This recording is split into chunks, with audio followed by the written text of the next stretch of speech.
हाँ देखो बेटा, कैपेसिटर क्या होता है। पहले कंडक्टिंग की कैपेसिटी से क्या मतलब है। Capacity of a conductor, capacity of a conductor, एक कंडक्टर की कैपेसिटी किसको बोलेंगे। ठीक है ना। कैपेसिटी ऑफ ए कंडक्टर से आपका क्या मतलब है कि मान लो कोई भी चार्ज कंडक्टर है कैसा भी, तो आपको पता है कि इसको चार्ज देने की एक लिमिट है। ऐसा नहीं है कि आप चार्ज दिए जा रहे हैं और कंडक्टर चार्ज लिए जा रहा है, ऐसा पॉसिबल नहीं है। ठीक है। तो आपको चार्ज देने की एक लिमिट है कैपेसिटर को, उससे ज्यादा चार्ज आप नहीं दे पाएंगे। क्योंकि आपको पता है कि कंडक्टर को चार्ज देंगे तो इसके पास में फील्ड कितना होता है, सिग्मा अपॉन एप्सिलॉन नॉट होता है। तो sigma is very large at sharp corners. ठीक है ना। Sigma is very large at sharp corner. Sharp corner पर सिग्मा की वैल्यू बहुत ज्यादा है। ठीक है। अगर sigma upon epsilon naught at any point is greater than EB. EB में क्या कह रहा हूँ, break down strength of surrounding medium. Break down strength of surrounding medium. ठीक है। सराउंडिंग मीडियम की ब्रेक डाउन स्ट्रेंथ मतलब वही हर डाइलेक्ट्रिक की होती है कि उससे ज्यादा फील्ड लगाने पे डाइलेक्ट्रिक कंडक्टर बन जाता है। ब्रेक डाउन स्ट्रेंथ क्या होती है, वो वैल्यू ऑफ फील्ड इंटेंसिटी। अगर आपने डाइलेक्ट्रिक पर भी लगा दी उससे ज्यादा फील्ड, तो वो डाइलेक्ट्रिक कैसे बिहेव करने लग जाता है, उसके इलेक्ट्रॉन्स फ्री हो जाते हैं न्यूक्लियस से, ऐसे कंडक्टर बिहेव करने लग जाता है।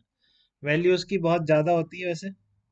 जैसे कि अगर आप एयर की बात करें तो उसके लिए break down strength around 3 × 10⁻⁶ volt पर मीटर होती है। ठीक है। बट होती है तो फिर आपको,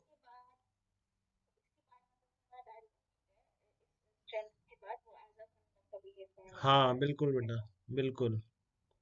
वो एज ए कंडक्टर बिहेव करने लग जाता है, उसमें से चार्ज फ्लो होने लग जाता है। ठीक है।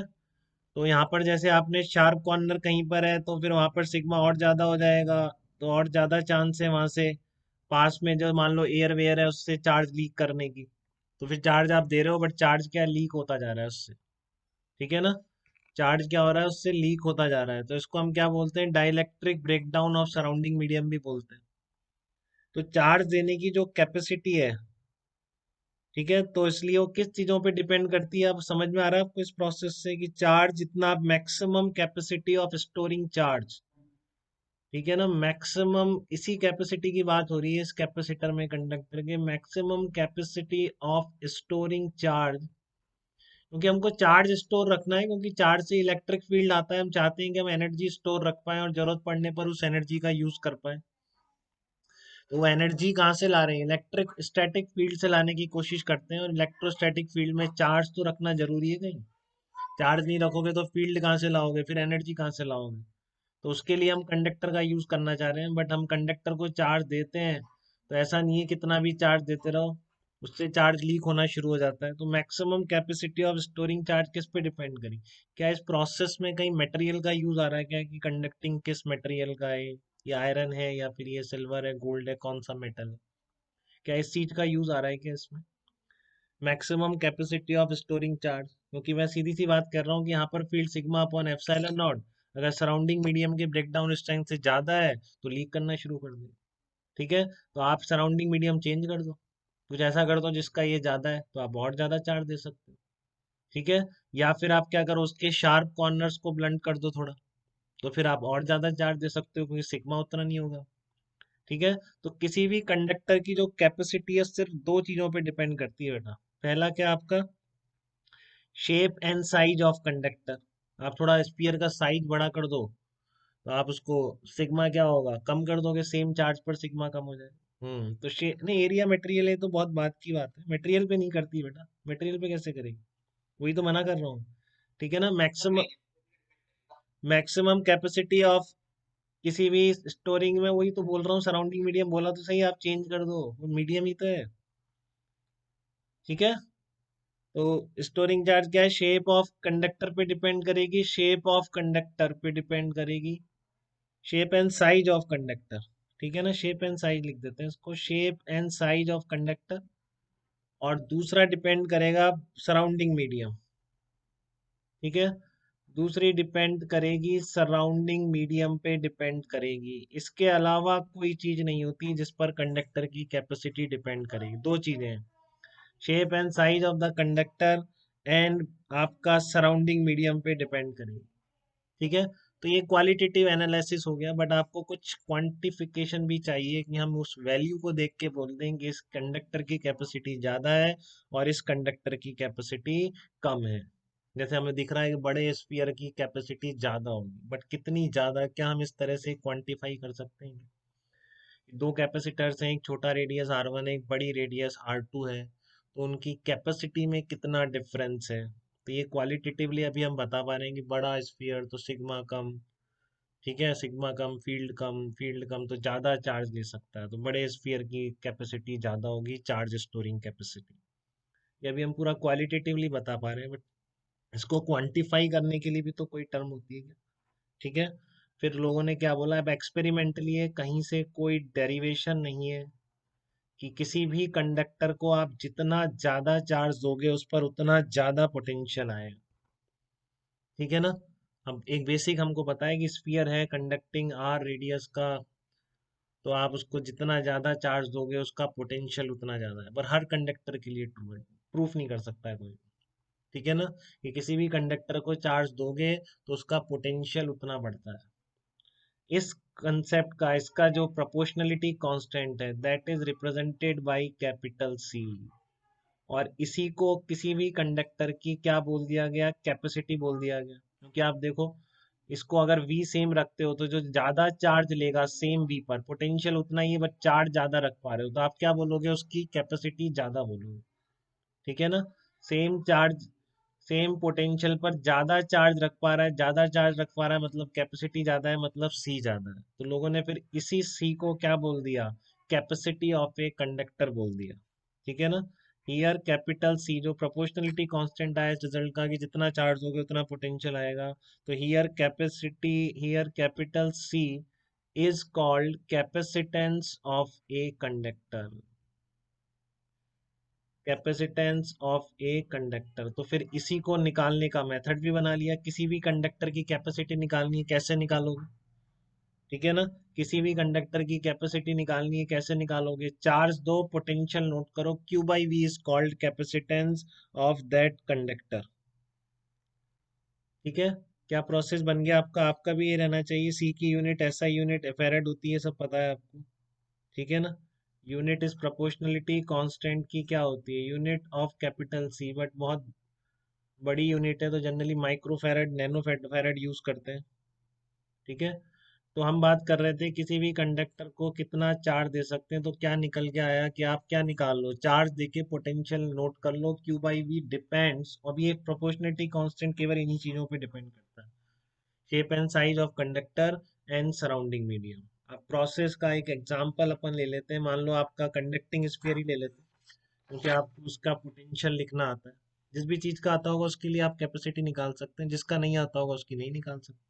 हर किसी चीज का पोटेंशियल लिखना थोड़ी नहीं आता। ठीक है। बट कंडक्टिंग स्फीयर का आता है। अगर स्फीयर आपका कंडक्टिंग स्फीयर की फॉर्म में है तो आप बिल्कुल इसकी कैपेसिटेंस डिफाइन कर सकते हैं हम। ठीक है, क्योंकि कैपेसिटेंस क्या बता दिया गया, क्वांटिफिकेशन कैसे किया गया कि ज्यादा चार्ज स्टोर कर सकता है, नहीं कि सेम पोटेंशियल पर ज्यादा चार्ज आएगा तो कैपेसिटेंस भी, C की वैल्यू भी ज्यादा आएगी, तो इसलिए C हमारा पैरामीटर हो गया किसी भी कंडक्टर की कैपेसिटेंस निकालने का। ठीक है।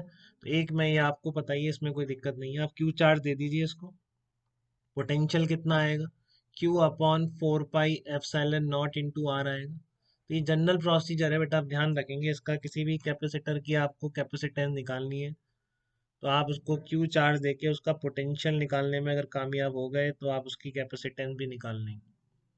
तो कंडक्टर का पोटेंशियल V कितना होगा, KQ अपॉन R। अगर आपने Q चार्ज दिया, कंडक्टिंग स्फीयर है, ठीक है ना, आइसोलेटेड कंडक्टिंग स्फीयर है और कोई चार्ज नहीं है पास में, तो एक आइसोलेटेड कंडक्टिंग स्फीयर की कैपेसिटेंस कितनी होगी, Q equal to 4 pi epsilon naught R into V. तो हियर यहाँ पर ये कांस्टेंट क्या कहलाता है, this is called capacitance of an isolated conducting sphere. आप कंपेयर कर लीजिए इसको, Q equal to C into, और ये पैरामीटर चार्ज या पोटेंशियल पे डिपेंड नहीं कर रहा है। तो ध्यान रखें केवल शेप एंड साइज और सराउंडिंग मीडियम। साइज बहुत क्लियर है, आपको बताने की जरूरत नहीं। बड़ी रेडियस होगी तो बड़ा कैपेसिटेंस हो जाएगी। ठीक है। सराउंडिंग मीडियम की डिपेंडेंस मैं आपको एक एग्जांपल करा देता हूँ। देखो आप उससे अगर सराउंडिंग मीडियम इस स्पीयर का चेंज कर दें, तो मैं क्वेश्चन क्या कह रहा हूँ आपको। कंडक्टिंग स्पीयर है, रेडियस ये आपको निकालना है अभी बिल्कुल समझदारी से अपनी। ये रेडियस आर का कंडक्टिंग स्फीयर है। आपसे पूछा जाए इसकी कैपेसिटेंस बताओ, आंसर यही है 4 पाई एप्सिलॉन नॉट आर। ठीक है ना।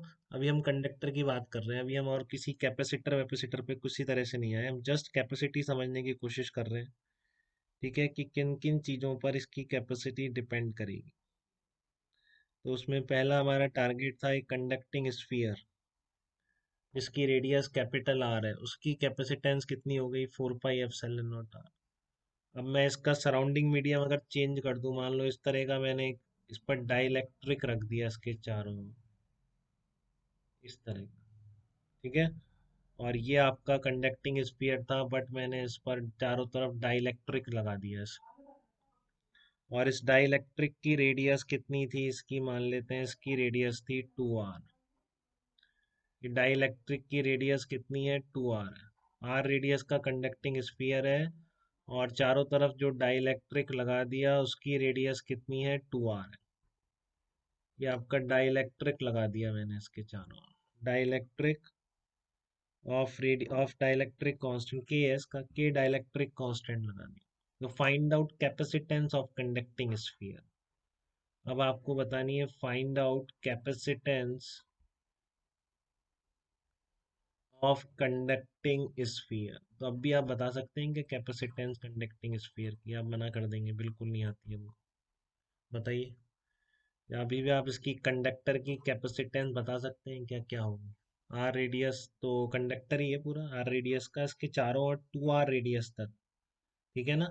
आर तक कंडक्टर ही है पूरा, 2r रेडियस तक डाइलेक्ट्रिक कांस्टेंट के रख दिया, आगे भागी फिर फ्री स्पेस है यार।